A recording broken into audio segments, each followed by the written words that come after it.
اور بن کے رہنے والوں نے بھی پیغمبروں کو جھٹلایا جب ان سے شعیب نے کہا کہ تم ڈرتے کیوں نہیں؟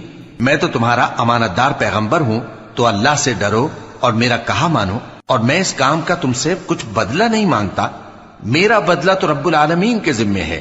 دیکھو، پیمانہ پورا بھرا کرو اور نقصان نہ کیا کرو، اور ترازو سیدھی رکھ کر تولا کرو، اور لوگوں کو ان کی چیزیں کم نہ دیا کرو، اور ملک میں فساد نہ کرتے پھرو، اور اس سے ڈرو جس نے تم کو اور پہلی خلقت کو پیدا کیا۔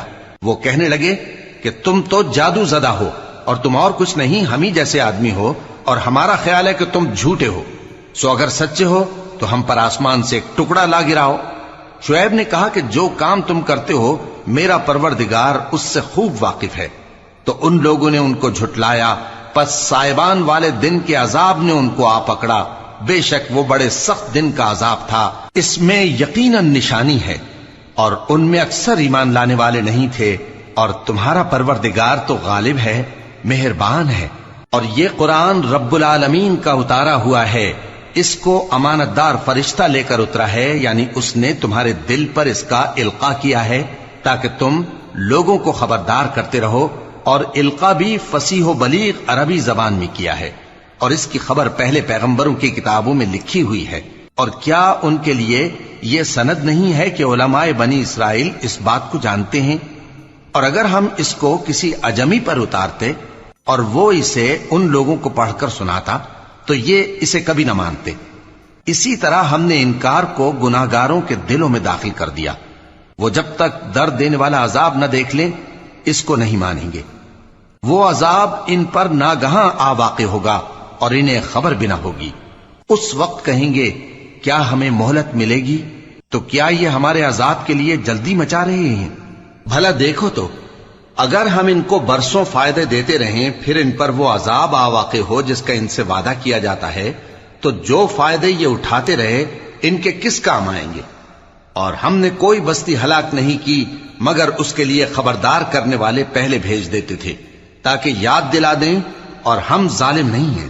اور اس قرآن کو شیطان لے کر نازل نہیں ہوئے، یہ کام نہ تو ان کے لائق ہے اور نہ وہ اس کی طاقت رکھتے ہیں، وہ تو آسمانی باتوں کے سننے کے مقامات سے الگ کر دیے گئے ہیں۔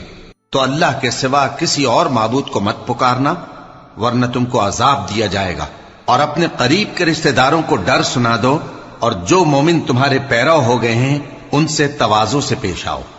پھر اگر لوگ تمہاری نافرمانی کریں تو کہہ دو کہ میں تمہارے اعمال سے بے تعلق ہوں، اور اس غالب و مہربان پر بھروسہ رکھو جو تم کو جب تم تہجد کے وقت اٹھتے ہو دیکھتا ہے، اور نمازیوں کے ساتھ تمہارے رکوع اور سجود کو بھی دیکھتا ہے، بے شک وہ سننے والا ہے، جاننے والا ہے۔ کیا میں تمہیں بتاؤں کہ شیطان یعنی جنات کس پر اترتے ہیں؟ وہ ہر جھوٹے گناہگار پر اترتے ہیں۔ جنات سنی ہوئی بات اس کے کان میں لا ڈالتے ہیں، اور وہ اکثر جھوٹے ہیں، اور شاعروں کی پیروی گمراہ لوگ کیا کرتے ہیں۔ کیا تم نے نہیں دیکھا کہ وہ ہر وادی میں سر مارتے پھرتے ہیں اور کہتے وہ ہیں جو کرتے نہیں؟